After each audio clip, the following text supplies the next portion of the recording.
Kung ang Pilipinas ay isang katawan, ang Pan-Philippine Highway o Maharlika Highway ay isang malaki at mahabang ugat na lampas 3,000 kilometro ang haba mula sa Lawag sa Hilagang Luzon. Itatawid ng Roro at magpapatuloy sa Eastern Visayas bago muli itawid ng Roro mula Hilagang Mindanao papuntang Zamboanga City. Dito dumaraan ang maraming produktong agrikultural kaya nga may panukalang batas na tawagin din itong National Food Highway.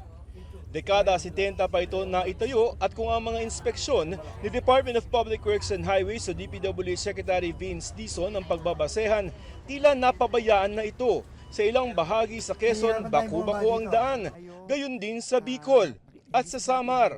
Hindi mo aakalaing national highway ito.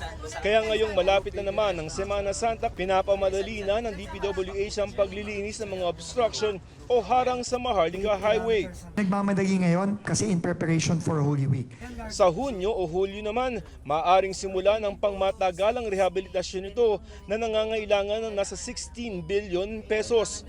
Pag natapos, ganito na dapat ang maging itsura ng Maharlika Highway. Magkakaroon na tayo ng malawakang bidding for A, 5 sa Bicol, Samar sa Region 8, and sa Region 13 sa Agusan, no? Sa Surigao, Agusan area.